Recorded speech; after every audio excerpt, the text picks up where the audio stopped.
کب آ جائے، گھر میں آ جائے، کھیت میں آ جائے، کھلیان میں آ جائے، جوانی میں آ جائے، بڑھاپے میں آ جائے، کب آ جائے کس کو بھروسہ ہے موت کب آ جائے۔ علامہ مفتی عبدالوحید صاحب قبلہ کون جانتا تھا کہ وہ اتنی جلدی ہمارے بیچ سے رخصت ہو جائیں گے۔ انہوں نے ایک عظیم ادارے کی بنیاد ڈالی، وہ یہاں کام کرنا چاہتے تھے، وہ بچوں کو پڑھوانا چاہتے تھے، ان کے اور بھی بہت سارے منصوبے تھے جنہیں مستقبل میں وہ پورا کرنا چاہتے تھے، لیکن اللہ کے یہاں عمر مقرر ہے، کس کو کب جانا ہے۔ جتنی کوشش اس بندے خدا نے کی ہے اور جتنا کام وہ بندے خدا کر گیا ہے، وہ بہت سے لوگ برسوں میں نہ کر پائیں گے، وہ 100 سال کی عمریں گزر جائیں گی لیکن نہیں کر پائیں گے۔ اس اللہ کے بندے نے ایک کام کیا ہے، ایک عظیم ادارہ بنایا ہے، یہ ادارہ چلے گا۔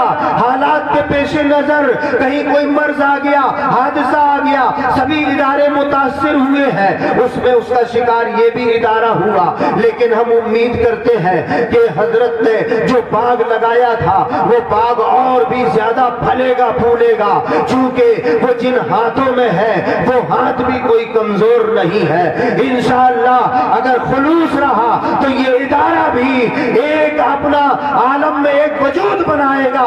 کہنے کا مقصد یہ ہے کہ کسی کو پتہ نہیں کہ دنیا سے کون کب چلا جائے گا، اس لیے اپنی نیتوں میں اخلاص پیدا کر لو، اپنے دلوں کی دنیا کو صاف پاک کر لو، گھروں سے نکلا کرو، مجلسوں میں جایا کرو، علماء کی مجلس میں جاؤ تو یہ سوچ کر آؤ کچھ حاصل کریں گے، اور اگر اس نیت سے آئے ہو کہ علم دین سیکھنے جا رہے ہیں اور اس بیچ میں کسی کو موت آ جاتی ہے تو نبی فرماتے ہیں اسے شہادت کا درجہ عطا کر دے۔ سبحان اللہ سبحان اللہ سبحان اللہ سبحان اللہ، پر شہادت کا درجہ عطا کر دیا جائے گا۔ انما یخشی اللہ من عبادہ العلماء، بلا شبہ اللہ کے بندوں میں اللہ سے صحیح معنوں میں اہل علم ہی ڈرتے ہیں۔ اللہ فرماتا ہے اہل علم ڈرتے ہیں۔ حضرت سیدنا فاروق اعظم رضی اللہ تعالیٰ عنہ فرماتے ہیں اللہ تعالیٰ نے عالموں کو ایک ردا عطا فرمائی ہے، ایک چادر علم عطا فرمائی ہے۔ کیا عطا فرمایا؟ ایک چادر علم عطا فرمائی ہے، وہ ان کے اوپر سایہ گستر رہتی ہے۔ جو بھی اہل علم ہے ان سے اگر کوئی خطا سرزد ہو جاتی ہے، کوئی گناہ ہو جاتا ہے تو وہ اسی چادر کا اور اپنے علم کا اور عمل کا کو ذریعہ بنا کر اللہ کی بارگاہ میں دعا کرتا ہے، اللہ پھر اس کے اوپر اس چادر کو سایہ فگن کر دیتا ہے۔ پھر کوئی گناہ ہو جاتا ہے تو پھر وہ اپنے علم سے اور اپنے عمل سے اپنے رب کو منانے کی کوشش کرتا ہے۔ جو عالم ہوتا ہے واقعی، جو اللہ سے جو عالم ہوتا ہے وہی اللہ سے ڈرتا ہے صحیح معنوں میں، پھر وہ دعا کرتا ہے۔ اس طرح گناہوں کا سلسلہ اس کا اگر دراز بھی ہو جائے مگر خوف خدا اسے اللہ کی بارگاہ میں رجوع پر مجبور کر دیتا ہے، پھر لا کر کے اللہ کی بارگاہ میں کھڑا کر دیتا ہے، پھر وہ فروتنی کرتا ہے، پھر وہ راتوں کو جاگتا ہے، پھر وہ روتا ہے اور اللہ اس کی خطاؤں کو معاف فرما دیا کرتا ہے۔ عزیزان ملت اسلامیہ، تو یہ علماء ہیں، صحابہ اکرام کو میرے نبی صلی اللہ علیہ وسلم نے پڑھایا، مقام صفہ پر پڑھایا۔ ایک چبوترا ہے، اس پر غریب صحابہ ہیں، ان کے پاس ٹھیک سے پہننے کے لیے کپڑے نہیں ہیں، ہمارے آقا صلی اللہ تعالی علیہ وسلم انہیں تعلیم دے رہے ہیں، پڑھا رہے ہیں، غربت ہے، ایک ایک کمبل اوڑے ہوئے ہیں، مگر اسی کو پہن کر کے بارگاہ رسالت میں تعلیم حاصل کر رہے ہیں۔ اللہ کے رسول نے انہیں جو علم دیا انہوں نے صرف اپنے پاس ہی محفوظ نہ رکھا بلکہ ان صحابہ نے اس علم کو پھیلانے کے لیے جگہ بجگہ اپنے مدرسے کھولے، جگہ بجگہ درسگاہیں کھولی، مکے میں درسگاہ کھولی گئی، مدینے میں درسگاہ کھولی، عراق میں درسگاہ درسگاہ عبداللہ ابن مسعود نے بنائی، اور رفتہ رفتہ وہ دین کا پیغام اور وہ دین کا علم جو رسول پاک صلی اللہ علیہ وسلم سے صحابہ نے لیا تھا وہ تابعین میں ٹرانسفر کرنے لگے۔ تابعین میں حضرت امام اعظم ابو حنیفہ ہے، تابعین میں بہت سارے بزرگان دین ہیں، انہوں نے صحابہ سے علم حاصل کیا، پھر تابعین نے تبع تابعین کو سکھایا۔ اس طرح یہ سلسلہ چلتا رہا یہاں تک کہ آج کا دور آیا۔ ہمارے پاس جو امانت ہے، جو علم ہے، وہ وہی ہے جو مقام صفہ پر رسول اللہ نے سکھایا تھا۔ تو ہمارا سلسلہ بہت وسیع ہے، اسی لیے حضرت سیدنا عمر فاروق رضی اللہ تعالی عنہ یہ فرمایا کرتے تھے کہ اے لوگوں مجالس علماء میں بیٹھا کرو۔ اللہ علماء کی مجالس میں جہاں عالموں کی مجلس ہو رہی ہو وہاں بیٹھا کرو، اس لیے کہ وہاں پر اللہ کی رحمتوں کا نزول ہوا کرتا ہے، وہاں علم و عمل کے موتی بکھیرے جاتے ہیں، وہاں کی مجلس سراپا کامیاب ہوتی ہے، اور اللہ ایسی مجلس کو، علماء کی مجلس کو روئے زمین پر سب سے زیادہ اللہ نے معزز بنا دیا ہے۔ اس لیے اس عزت والی مجلس میں بیٹھا کرو تو تم بھی عزت والے ہو جاؤ گے، شرف والے ہو جاؤ گے۔ ہمیں خوشی ہوتی ہے، یہ ہمارے علماء و حفاظ ہیں، یہ سب کے ساتھ کوئی کہیں امامت کر رہا ہے، کوئی کہیں پڑھا رہا ہے، کسی مدرسے میں ہے، کسی مکتب میں ہے۔ یہ حافظ و قاری رئیس صاحب ہیں، حافظ رجب علی صاحب ہیں، مولانا رمضان ہیں، مولانا حافظ عقیل صاحب ہیں۔ یہ بچپنے میں چھوٹے چھوٹے تھے، ہمارے پاس پڑھے ہیں، کچھ سیکھا ہے، حافظوں کے پاس پڑھے، ہمارے پاس پڑھے، پڑھ لکھ کر کے آگے بڑھے۔ یہ سید شمشاد صاحب ہیں، ان سبوں نے علم حاصل کیا۔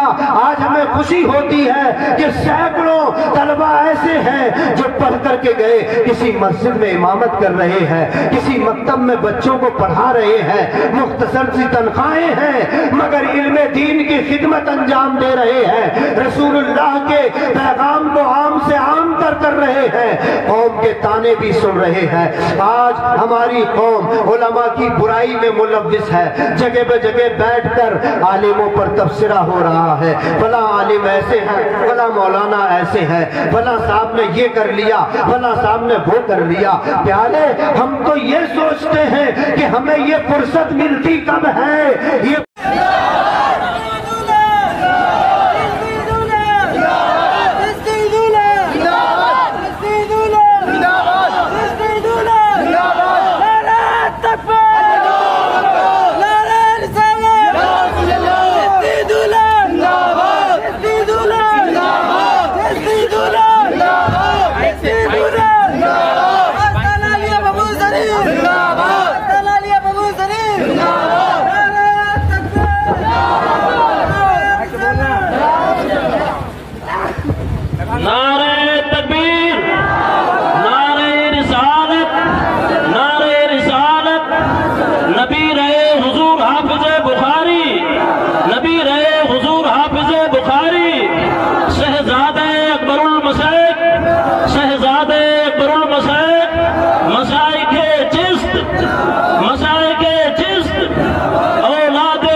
تشریف رکھیے۔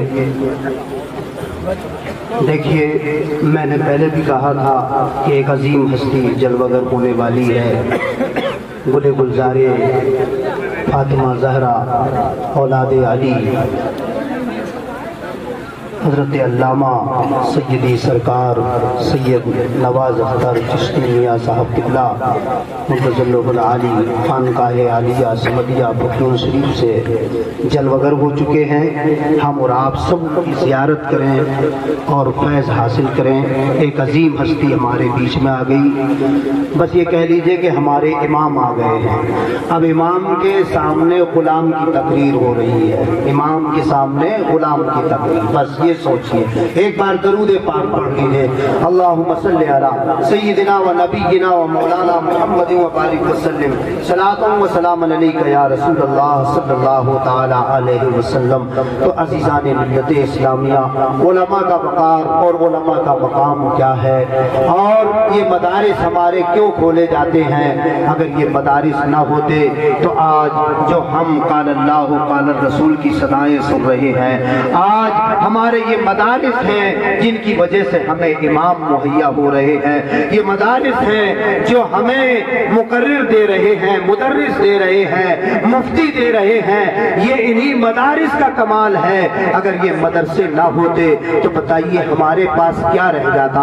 آپ دیکھیں ہماری قوم میں ڈاکٹر بھی ہوئے ہیں، ہماری قوم میں انجینئر بھی ہوئے ہیں، ہماری قوم میں ماسٹر بھی ہے، ہماری قوم میں پڑھے لکھے لوگ ہیں. ایسا نہیں، دنیاوی تعلیم بھی انہوں نے خوب حاصل کی ہے. لیکن آپ بتائیں کہ ہماری قوم، کیا ہمیں جتنے ڈاکٹر ہیں ہماری قوم میں، کیا ان ڈاکٹروں نے ہمیں یہ ایسے کوئی کالج بنا کے دے دیے ہیں کہ ہمارے بچے، مسلم قوم کے غریب بچے وہاں ڈاکٹری حاصل کر رہے ہو؟ کیا سب انجینئروں نے مل کر کے یہ سوچا؟ کیا سب وکیلوں نے مل کر کے یہ سوچا کہ ایک لا کالج ہونا چاہیے جس میں ہم مسلم پچھڑے ہوئے لوگوں کو اٹھا کر کے لائیں؟ اور اللہ نے ہمیں نوازا ہے، ہمارے پاس دولت ہے، لاؤ ہم غریب بچوں کو لائیں اور انہیں وکیل بنائیں. لاؤ ہم اٹھا کر کے لائیں گاؤں دیہات سے بچوں کو، انہیں پڑھائیں. یا جن بچوں کی ذہانت اچھی ہے ہم انہیں ڈاکٹر بنا دیں، ہم انہیں انجینئر بنا دیں. کوئی نہیں سوچتا اس قوم کے بارے میں. اگر سوچا ہے تو کس نے سوچا؟ جو اللہ نے فرمایا انما یخشی اللہ من عبادہ العلماء، کہ بلا شبہ اللہ کے بندوں میں صحیح معنوں میں اللہ سے ڈرنے والے علماء ہیں. علماء نے قوم کے بارے میں سوچا. یہ مدرسے آج سے نہیں، دور صحابہ سے لے کر اب تک بنتے چلے آ رہے ہیں. ان علماء نے سو کے ٹکڑے کھائے ہیں، ان علماء نے پیبند لگے کپڑے پہنے ہیں، ان علماء نے مختصر سی تنخواہیں لی ہیں. یہ علماء روداد و رسید لے کر گھر گھر گئے ہیں، ذلتیں اٹھائی ہیں، تانے سنے ہیں، منہ بنتے ہوئے دیکھے ہیں امیروں کے، ان کو بھگاتے ہوئے دیکھا گیا. مگر انہوں نے قطرہ قطرہ ملا کر کے دریا بنایا، مدرسہ بنایا، قوم کے بچوں کو پڑھایا. یہ کام قومی اعتبار سے کام، قوم کی فلاح و بہبود کا کام، ساری قوم کے ساتھ احسان کس نے کیا ہے؟ اگر کیا ہے تو عالموں نے کیا ہے، مولویوں نے کیا ہے. ورنہ بتائیں ہم میں کیا ڈاکٹر نہیں ہے، ہم میں کیا انجینئر نہیں ہے، ہم میں کیا اور پڑھے لکھے لوگ نہیں ہے، کیا گریجویٹ نہیں ہے؟ لیکن جس نے سوچا ہوگا، بالکل حقیقت ہے، ڈاکٹر کے بچہ ڈاکٹر ہو سکتا ہے، انجینئر کا بچہ انجینئر ہوگا اور پڑھائے گا آگے، IAS بنا سکتا ہے، کچھ بھی بنا سکتا ہے. لیکن بنائے گا کس کو؟ اپنے ہی کو بنائے گا.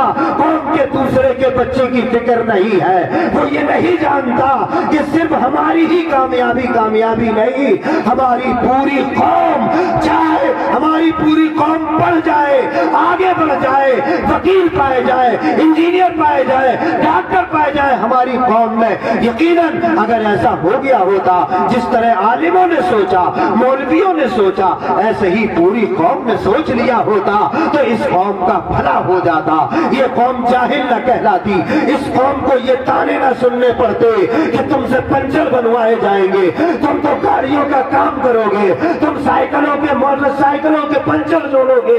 یہ تانے ہمیں دیے جاتے ہیں، کس بنیاد میں دیے جاتے کہ ہمارا پرسنٹیج پڑھائی میں بہت کم ہو گیا ہے. نہ دنیاوی تعلیم میں ہم بہت آگے، نہ دینی تعلیم میں بہت آگے ہے. ہاں وہ چند بچے جو مدرسوں میں آ جاتے ہیں اور کسی طرح انہیں سکھا دیا جاتا ہے، پڑھا دیا جاتا جاتا ہے, انہی کی وجہ سے ہماری مسجدیں آباد ہیں, ہمارے مدرسے آباد ہیں, ہمارے مکتب آباد ہیں. تو پیارے اللہ سے ڈرو. اور میں ایک مثال دینا چاہوں گا آپ کو کہ اللہ کا ڈر کیسا ہوتا, علماء کیسے ڈرتے ہیں. ہم نے تو جانتے ہیں موضوع اعلیٰ حضرت مجدد دین و ملت رضی اللہ تعالیٰ عنہ کو, اور اس زمانے کے علماء میں ہم جانتے ہیں حافظ بخاری حضور خواجہ عبد الصمد صاحب قبلہ کو علیہ رحمت و رضوان کو ہم جانتے ہیں. یہ اللہ سے ڈرنے والے بندے ہیں. ہم جانتے ہیں اس زمانے کے بزرگ علامہ شاہ فضل الرحمان بن مراد آبادی کو, ہم جانتے ہیں اس زمانے کے بزرگوں کی تاریخ پڑھی ہے. علامہ عبد القادر بدایونی کی تاج الفضول کی تاریخ پڑھی ہے. ہم جانتے ہیں یہ علماء اللہ سے ڈرتے تھے. ان کا ہر قدم مصطفیٰ جان رحمت کی شریعت کے مطابق اٹھتا تھا. سرکار اعلیٰ حضرت علیہ الرحمہ کے وصال کا وقت قریب تھا, خوف خدا غالب تھا, تو وہ کہہ رہے تھے, ایک عالم دین تھے, کیا کہہ رہے تھے کہ یہاں سے تصویریں ہٹا دو, یہاں سے تصویریں ہٹا دو. لوگوں نے کہا حضور والا یہاں تصویریں کہاں, آپ تو اتنے بڑے عالم دین ہیں, زندگی بھر فوٹو کھچوانے کو حرام کہتے رہے, کبھی زندگی میں کھچوایا نہیں. حالات کا تقاضا ہے, پہلے کے حالات کچھ اور تھے, اب کے حالات کچھ اور ہیں. سرکار اعلیٰ حضرت علیہ الرحمٰ نے منع فرمایا, حرام قرار دیا تھا. آج تک ایک زمانے تک بلا ضرورت فوٹو کھچانے کو حرام ہی کہا گیا, آج بھی کہا جاتا ہے. سرکار اعلیٰ حضرت علیہ الرحمت و رضوان نے کہا یہاں سے تصویریں ہٹا دی جائیں.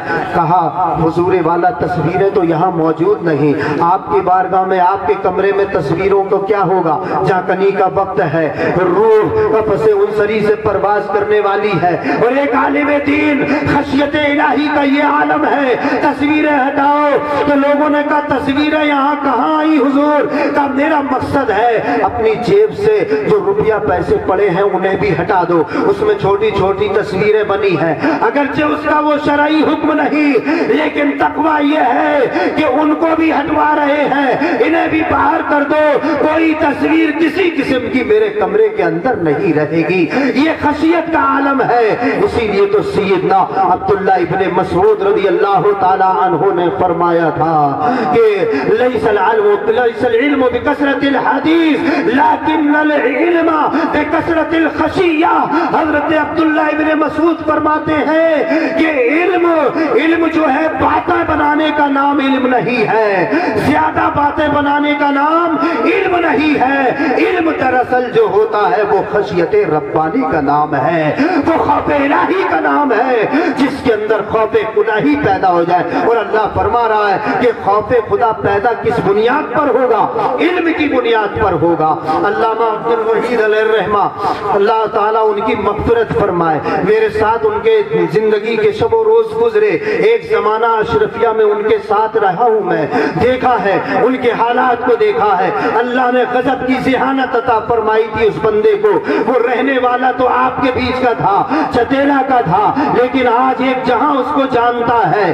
اس کی ذہانت اور اس کی علمی استعداد کی بنیاد پر وہ آپس کے لوگ آپ کیا کہیں, چونکہ کوئی علاقے میں کوئی عالم محفوظ نہیں ہے, سب ایک دوسرے کو کیا سے کیا کہتے ہیں وہ جانے, ان کا عمل جانے. لیکن میں نے جو دیکھا اور سمجھا ہے, زمانہ طالب علمی ہے, اشرفیہ میں ہے, ساتھ میں ٹہلنا اٹھنا بیٹھنا کھانا پینا ہے. اللہ اکبر. اسی وقت بندے خدا نے سوچا غضب کی ذہانت ہے. جب اس وقت وہ رابعہ میں تھے یا خامسہ میں, چوتھی یا پانچویں جماعت میں تھے, کہنے لگے مولانا جی چاہتا ہے ایک کتاب رٹ ڈالوں, یاد کر ڈالوں. اللہ اکبر. کتاب کو لے لیا. کتاب کون سی تھی, اچھی لگی, فقیہ ملت علامہ جلال الدین علیہ الرحمہ کی کتاب انوار الحدیث ہے. مختلف موضوعات پر اس میں حدیثیں موجود ہیں. سود کے عنوان پر حدیثیں ہیں, جھوٹ کے عنوان پر حدیثیں, چغلی کے عنوان پر حدیثیں. اس میں بہت ساری حدیثیں ہیں.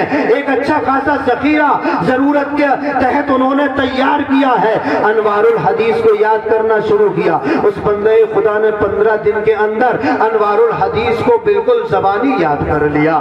اللہ اکبر. ایک پورا مجموعہ یاد کر لیا, بیٹھ کر کے سنا دیا. یہ ذہانت کا عالم تھا. تو جس بندے خدا نے اتنی حدیثیں یاد کی ہو, اس وقت جب کہ وہ رابعہ یا خامسہ میں تھے, جب دورے تک پہنچے ہوں ہوں گے تو ان کی ذہانت اور ان کے علم کا عالم کا اندازہ آپ لگا سکتے ہیں۔ اشرفیہ میں کبھی بچوں کے بیچ میں بحثیں ہو جاتی ہیں، ہم بھی اس سے گزرے ہیں، رات رات بھر گزر جاتی، بحث و مباحثہ ہوتا، ایک اچھا ماحول ہے وہاں کا، ایک بڑا پروقار ماحول ہے، علمی فضا ہے، کسی مسئلے پر بحث ہونے لگی، دلیل پر دلیل دیتے ہیں، بڑے ذہین ہوتے ہیں وہاں پڑھنے والے، پڑھایا جاتا، دلیل پر دلیل ایک کٹ کرتا دوسرا پیش کرتا، اس طرح راتوں رات سلسلہ دراز ہو جاتا۔ مولانا عبدالوحید صاحب سے بھی بحث و مباحثہ ہوتا، بڑے بڑے دقاق لڑکے بھی ہوتے ہیں وہاں، بڑے ذہین لڑکے ہوتے، جب کسی بات پر بحث چھڑ جاتی، میں نے اکثر دیکھا جب بھی بحث و مباحثہ ہوا چاہے رات پوری چلی جائے لیکن غالب مولانا عبدالوحید ہی رہتے تھے۔ اللہ تو یہ اللہ نے اس بندے کو ذہانت عطا فرمائی تھی، اللہ اس کی قبر پر رحمتیں عطا فرمائے۔ ان کے چچا الحاج حافظ و قاری سعید اختر صاحب تشریف فرما، جن کے ہاتھ میں مدرسے کی باغ ڈور ہے، اور ان کے فرزند اسد رضا سلمہ ہے جو بڑی محنت سے اس مدرسے میں لگے ہوئے، اللہ تعالیٰ ان کے کاموں میں برکتیں عطا فرمائے، اس مدرسے کو رات دن دونی رات چوگنی ترقی عطا فرمائے۔ اب میں یہ بتانا چاہتا ہوں کہ عالموں کی برائی سے ہوتا کیا ہے، عالموں کی برائی سے عاقبت خراب ہو سکتی ہے، یاد رکھیے گا، عالموں کی برائی سے انجام آپ کا خراب ہو سکتا ہے، اور یہ میں نہیں کہہ رہا ہوں۔ آئیے ہم آپ کو لے چلے اعلیٰ حضرت مجدد دین و ملت کی بارگاہ میں، سرکار اعلیٰ حضرت عظیم البرکت رضی اللہ تعالی عنہ سے اس قسم کے سوالات ہوتے رہتے تھے۔ کسی نے سوال کیا، فتاوی رضویہ میں ہے، کسی نے سوال کیا حضور والا کیا بے عمل عالم کی کوئی برائی کر سکتا ہے؟ اعلیٰ حضرت علیہ رحمت و رضوان نے جواب لکھا کہ وہ عالم ہے کہ نہیں، وہ بے عمل ہے، اس کا عمل اللہ جانے، وہ بے عمل صحیح، لیکن عوام کو پھر بھی یہ حق نہیں ہے کہ وہ کسی بے عمل عالم کی بھی برائی کرے۔ اللہ اکبر، بے عمل عالم کی بھی برائی کا حق کسی عوام کو نہیں ہے، غیر عالم کو نہیں ہے، اور اگر کوئی علم دین کی بنیاد پر اس کی توہین کرتا ہے تو اس سے کفر بھی صادر ہو سکتا ہے۔ علم کی بنیاد پر کہ اس نے علم دین سیکھا ہے، اس بنیاد پر اگر کوئی بے عمل عالم دین کی بھی برائی کرے یا توہین کرے تو معاملہ بہت آگے بڑھ سکتا۔ پھر سرکار اعلیٰ حضرت علیہ الرحمہ نے وضاحت فرمائی اور قرآن کریم کی ایک آیت کریمہ پیش فرمائی ہے دلیل کے طور پر۔ آپ کوٹ کرتے ہیں اس آیت کریمہ کو کہ ثم اورثنا الکتاب الذین اصطفینا من عبادنا ومنهم ظالم لنفسه ومنهم مقتصد ومنهم سابق بالخیرات باذن اللہ۔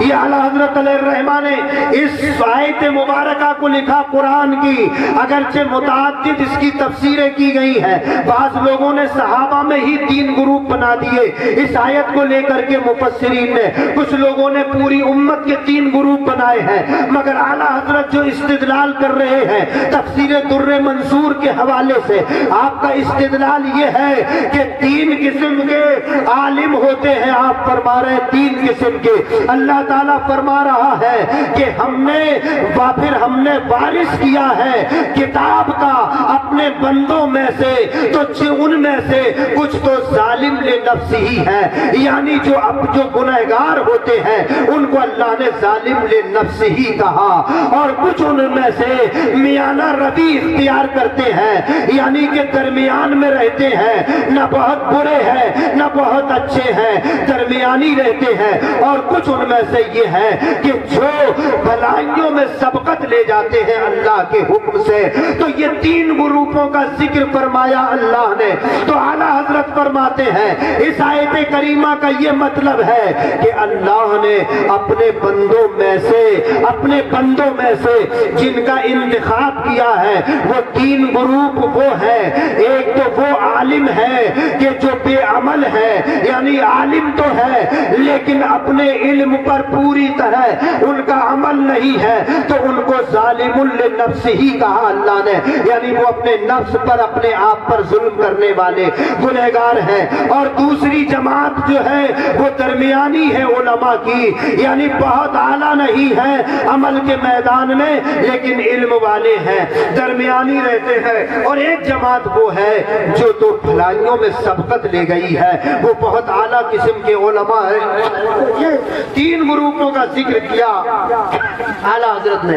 اب فرماتے ہیں جب اللہ نے قرآن میں یہ کہہ دیا کہ ہم نے ان کا انتخاب کیا، ان 3 علماء کا 3 قسم کے علماء کا انتخاب کیا اور انہیں اپنی کتاب کا وارث بنایا، ان کو ہم نے چنا، تو جو گنہگار ہے نبی کریم صلی اللہ علیہ وسلم کی احادیث سے بھی اس کی وضاحت اعلیٰ حضرت نے کی ہے، تو جو گنہگار ہے بے عمل ہے وہ بھی تو عالم ہے اور اللہ نے ان کو بھی تو کتاب کا وارث بنایا، ان کا انتخاب کیا ہے. اور جو درمیانی ہے اللہ نے ان کا بھی انتخاب کیا. تو نبی فرماتے ہیں جو گنہگار ہیں کہ جو سبقت لے گئے وہ تو سبقت لے گئے، ان کی تو بات ہی الگ ہے. جو درمیانی ہے وہ بھی نجات پانے والے ہیں، اور جو ظالم نفس ہی ہے، جو بے عمل ہے، ان کے لیے بھی مغفرت ہے، اس لیے کہ اللہ نے قرآن میں ان کا انتخاب کیا ہے، ان کو وارث بنایا ہے اپنی کتاب کا. اور ہم کھلے عام جس عالم کی چاہتے ہیں اس کی برائی کرتے ہیں، جس مولوی کی چاہتے ہیں اس کی بغیا ادھیڑتے ہیں، جس امام کی چاہتے ہیں ہم اس کی برائی کرنے بیٹھ جاتے ہیں. کیوں ہم اپنے آپ کو برباد کرنا چاہتے ہیں؟ یاد رکھو انہی ساری چیزوں کو دیکھ کر کے تو امام احمد بن حنبل رضی اللہ تعالیٰ عنہ کا یہ قول بھی نقل کیا جاتا ہے کہ عالموں کی برائی یا عالموں کو برا بھلا کہنا یہ ایک زہر ہے، زہر، یعنی کہ ایسا زہر ہے جو تمہیں جس کی بو بھی تمہیں پریشان کرے گی، اور وہ زہر اگر حلق سے اتر گیا تمہارا انجام بھی بہت برا ہوگا. اسی لیے بچو، ہر زمانے میں عالموں کی برائی کرنے والے لوگ پیدا ہوئے. حضرت ابوبکر صدیق رضی اللہ تعالیٰ عنہ اور فاروق اعظم کی برائی کی جاتی تھی تو ان کے بارے میں روایت میں آیا کہ شیخین کی جو برائی کرے گا بعد مرنے کے اس کا چہرہ خنزیر کے جیسا ہو جائے گا. اللہ تاریخ حلب میں ہے کہ اس کا چہرہ خنزیر کی طرح ہو جائے گا. ایک شخص تھا ابن منیر اس کا نام بتایا جاتا، وہ حضرت سیدنا صدیق اکبر و فاروق اعظم کی برائی کرتا رہتا تھا، ان کی شان میں گستاخیاں کرتا تھا. جب وہ مر گیا تو کچھ نوجوانوں نے کہا ہم نے سنا ہے کہ جو شیخین کی برائی کرے گا تو اس کا چہرہ خنزیر شکل ہو جائے گا، سور کے جیسا ہو جائے گا. اب وہ مر گیا ہے، چلو آؤ آزماتے ہیں. نوجوانوں نے قبر کو کھول دیا، حقیقت میں انہوں نے دیکھا کہ اس کا چہرہ قبلے سے دوسری سائیڈ میں پھر گیا ہے اور اس کا چہرہ بالکل خنزیر کی شکل کا ہو گیا تھا. یہ علماء صلحاء کی برائی کے نتیجے ہیں. اس زمانے میں برائی کی، ان کا انجام بہت برا ہوا. آج بھی لوگ تو چاہتے ہیں کہ یہ قوم اپنے عالموں سے برگشتہ ہو جائے، یہ قوم اپنی خانقاہوں سے دور ہو جائے. کیوں؟ جتنے ہی آپ دور جائیں گے سمجھ لینا اتنا ہی آپ کا عقیدہ کمزور سے کمزور تر ہوتا چلا جائے گا.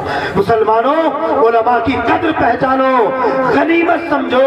یہ مدارس جنہیں آج تک چلایا گیا لوگ چاہتے ہیں کہ ان کو بند کر دیا جائے، لوگ چاہتے ہیں کہ ان کو بند کر دیا جائے، چونکہ انہیں معلوم ہے کہ اسلام کی شان و شوکت اگر قائم ہے تو مدرسوں کی وجہ سے قائم ہے. جب تک علماء نکلتے رہیں گے گے, حفاظ نکلتے رہیں گے, مسجدیں آباد رہیں گی, مجلسیں آباد رہیں گی, قلموں سے فتوے نکلتے رہیں گے, ان کے مسائل حل ہوتے رہیں گے. یہ قوم کبھی مر نہیں سکتی, ہمیشہ زندہ و جاوید رہے گی. اگر مدرسے بنے رہے تو اب ٹھان لیا ہے کچھ لوگوں نے کہ مدرسوں کو مٹایا جائے, مدرسوں کو برباد کیا جائے, مدرسوں میں اس دینی تعلیم کا فقدان اس کو ختم کر دیا جائے. مسلمانوں, ان مدرسوں کی نیا, اس مدرسے کی باغڈور ہمیشہ آپ کے ہاتھ میں رہی ہے. آپ نے اپنی گاڑی کمائی نکال کر کے دی ہے, آپ نے زکات و خیرات نکالی ہے, آپ نے امداد کی ہے, آپ کی وجہ سے مدرسے چلتے رہے. اگر آپ ہی مدرسوں کی برائی کرنے لگے تو اور قومیں تو چاہتی ہیں کہ آپ کو مسل دیا جائے, آپ کی مذہبی شعار کو ختم کر دیا جائے, آپ کی مذہبی نشانات کو مٹا دیا جائے. ہم کیوں اپنے تلے ہوئے ہیں برائی کرنے پر؟ ہم یہ جانیں, چاہے وہ جامعہ سمدیہ ہو, چاہے وہ جامعہ اشرفیہ ہو, چاہے وہ جامعہ گلشن برکات ہو, چاہے وہ کہیں بھی مدرسہ ہو, وہ ہم اہل سنت کا مدرسہ ہے, وہ ہم سب کا مدرسہ ہے. اس کو کامیاب ہونا چاہیے, اس کو پڑھنا چاہیے. نعرہ تکبیر, نعرہ رسالت, نعرہ رسالت, آستانہ فغول شریف, نعرہ تکبیر, نعرہ رسالت. تو حضور اعلیٰ حضرت نے فرمایا, بے عمل عالم کی بھی برائی کرنے کا حق عوام کو نہیں ہے. وہ کیا کر رہا ہے, اس کا حساب کتاب اس کے اللہ کے حوالے ہے, وہ لے گا. تم سے نہیں پوچھا جائے گا اس کے بارے میں, وہ اپنا حساب و کتاب دے گا جا کر کے. مگر آپ کو برائی کرنے کا حق نہیں ہے, کیونکہ اللہ نے فرمایا ثم اورثنا الکتاب الذی اصطفینا من عبادنا, ہم نے اپنے بندوں میں سے چن لیا جن کو کتاب کا وارث بنایا. تو اللہ نے جب ان کا انتخاب کر لیا اور تینوں کوالٹیاں ذکر کر دی ہیں, تو کسی کو برائی کا حق نہیں ہے پیارے. ہاں, اگر جس کا عقیدہ ہی خراب ہو جائے تب تو اس کی برائی کی جائے گی, لیکن جب تک وہ مومن ہے, جب تک وہ ہمارا عالم ہے, وہ جیسا بھی ہو, ہم اس کی جاسوسی نہ کریں, ہم اس کی ٹوہ میں نہ لگیں. ہم صرف یہ دیکھیں کہ وہ ہمیں کیا بتا رہا ہے, ہم اس سے صحیح باتیں پوچھ رہے ہیں, وہ ہماری خدمت کر رہا ہے کہ نہیں, وہ ہمیں مسائل بتا رہا ہے کہ نہیں, وہ کسی نہ کسی اعتبار سے رسول اللہ کی شریعت کو نشر کر رہا ہے کہ نہیں. حضور اعلیٰ حضرت فرماتے ہیں اس کی مثال کو یوں سمجھو, اس طرح سمجھو جیسے کہ ایک چاند ہے. چاند تو جو علماء واقعی عامل ہیں شریعت مطہرہ کے, ان کو آپ ایسا سمجھو جیسے چاند ہے, کہ چاند سنجیدہ رہتا ہے, پروقار رہتا ہے, ٹھنڈا رہتا ہے, اور لوگوں کو روشنی بھی فراہم کرتا ہے, لوگوں کو روشنی بھی فراہم کرتا ہے. وہ چاند خود ٹھنڈا رہتا ہے, خود مطمئن رہتا ہے, اور لوگوں کو نفع بھی بخشتا ہے.